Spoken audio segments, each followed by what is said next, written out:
Internet ऐसे दिखाया जाता है कि once you are graduated then you will get a salary of 45,000 euro 55,000 euro. It's not true. वो सैलरी तब मिलता है जब तुमको 2-3-4 साल का एक्सपीरियंस है. You first have to reach that threshold. For example you got a 40,000 salary, then you have to work for 2 to 3 years more कि तुम लोग 45,000 का थ्रेशोल्ड पहुंच पाओ. फिर तुम लोग एलिजिबल हो पाओगे पीआर के लिए या ब्लू कार्ड के लिए.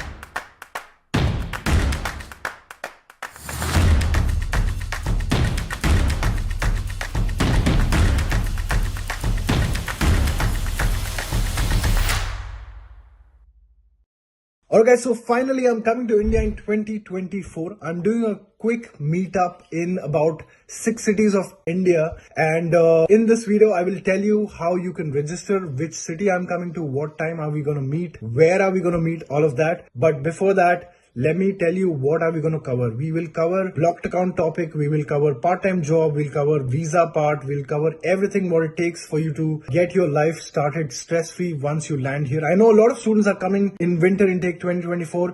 Irrespective if you've got the admission or if you don't, please come to the event. Let's meet in person. Now I'll tell you which cities I'm coming to. First is Mumbai, and I'm coming in Mumbai on 26th of July. Second is Pune. I'm coming there on 27th of July. Third is Kochi. I'm coming there on 3rd of August. Fourth is Chennai. I'm coming there on 4th of August. Fifth is Bangalore. I'm coming there on 6th of August. Sixth is Kolkata, and I'm coming there on 9th of August.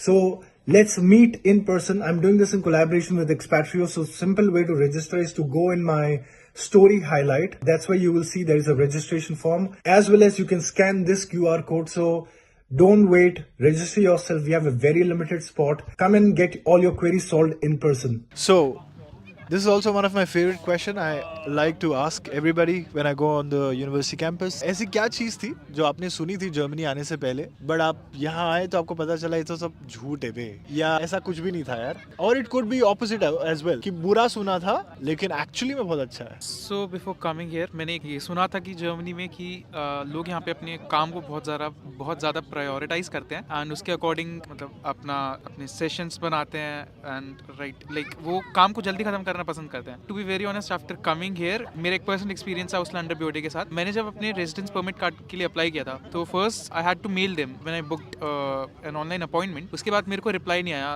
Then मैंने call किया ausländer बीओडी को and they told me to write a mail to them. I wrote a mail and I had to wait for a month to get a reply back and still I didn't get it. And I called them again and उन्होंने मेरे को बोला कि आप बिना appointment के Monday and Tuesdays को आ सकते हैं. And I went there and after I went there they check my passport and took my documents and after that they told me to wait for a month. मैंने 1 महीने wait किया. Wait करने के बाद फिर से मेरे को जिस दिन मेरी रेजिडेंस परमिट कार्ड की अपॉइंटमेंट थी उस दिन यहाँ पे ट्राम स्ट्राइक थी तो मैं नहीं जा पाया.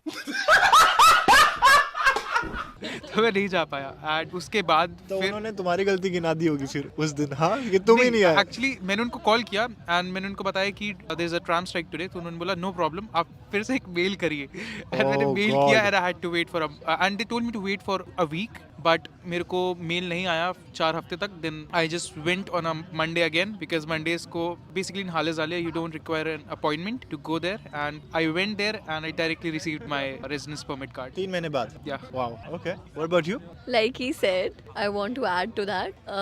I heard that Germans are punctual. That is true. There is no doubt about it. But what about the trains and trams? They are always like there is always something or other going on with the trains. हाँ, कुछ ना कुछ delay चलता रहता है. मतलब कितनी बार ऐसा हुआ है कि कोई ट्रेन कैंसिल हो जाती है. मतलब आप खड़े रहते हो उसके लिए और बाद में आपको ऐप पे दिखता है कि भाई ये तो कैंसिल हो गई. तो मतलब हमारा नाम एवं ही खराब कर रखा है इन लोगों ने. इनकी भी कोई खास ट्रेनें चलती नहीं है, ठीक है. वो सच बात है. मुझे पर्सनल एक्सपीरियंस से मुझे मालूम है ये कि मैं आई थी वापस मैं अपनी आंट को विजिट कर गई थी दुबई में. तो वापस आई थी मैं. I came from 25 degree Celsius to -9 degree Celsius in Frankfurt in January. And मैं उधर से आई, मैं रुकी हूँ स्टेशन पे, रुकी हूँ थरथरा रही हूँ स्टेशन पे अपने बैग के साथ. और ट्रेन 1 घंटा 1.5 आवर 2 घंटा डिले होए जा रही है. कोई बता ही नहीं रहा कि क्या हो रहा है. तो दैट इज वो बहुत बड़ी बात है. अनदर थिंग दैट मैं ऐड करूंगी कि पार्ट टाइम जॉब का. सो पार्ट टाइम जॉब का क्या है, इतना बोलते हैं कि यहाँ पे लेबर शॉर्टेज है कि लाइक तुम्हें बहुत काम चाहिए इन लोगों को. उनको लोग चाहिए, लेकिन दे विल स्टिल, वो लोग फिर भी उसके लिए, वो लैंग्वेज के लिए बहुत खिचकिच करते हैं उसके लिए कि लाइक आपको एटलीस्ट B2 आनी चाहिए, आपको एटलीस्ट C1 आनी चाहिए, कि हम लोग, क्योंकि सब लोग जर्मन में बात करते हैं, इवन दो उनके सब जो काम वाले जो वर्कर्स रहते हैं, they all like international and they do have at least थोड़ा बैकग्राउंड रहता है इंग्लिश का, but still they will, you need at least B2 German, you need C1 German, Right. so it's like very very difficult to get, especially I live in Halle, which is a smaller city by comparison. वहाँ पे part time job काफ़ी difficult हो जाता है ढूंढने के लिए, just because of this reason. Okay, okay.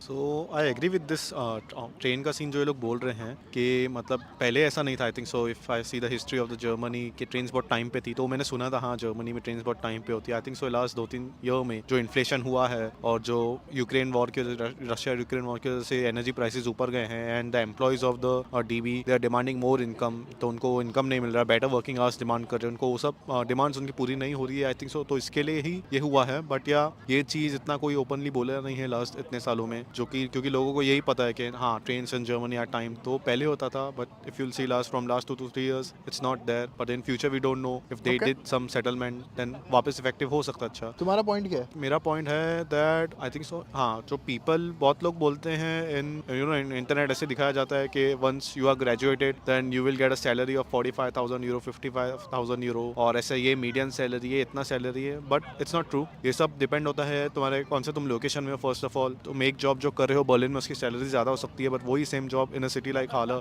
कम हो सकती है जॉब की salary. And like if you see वो it's also depend about your experience, it's not about कि हाँ तुमको मीडियम सैलरी जाके मिलेगा एज अ फ्रेशर, नो। वो मीडियम सैलरी तब मिलता है जब तुमको 2-3-4 साल का एक्सपीरियंस है। तो बहुत लोग दिखाते हैं ओके यू विल गेट 45,000 का पैकेज, देन आपको ब्लू कार्ड के लिए एलिजिबल हो जाओगे, 2 साल में ब्लू कार्ड मिलेगा, ऐसे करके, but it's not completely true. You first have to reach that threshold. For example, you got a 40,000 salary, then you have to work for 2 to 3 years more, then कि तुम लोग 45,000 का threshold पहुंच पाओ, और जाके फिर तुम लोग एलिजिबल हो पाओगे PR के लिए या ब्लू कार्ड के लिए, जो भी उनके क्राइटेरियाज रहते हैं। तो इट्स नॉट लाइक जस्ट कि तुम 4 साल में ही ब्लू कार्ड हाथ में आएगा जो दिखाया जाता है। So that is not true.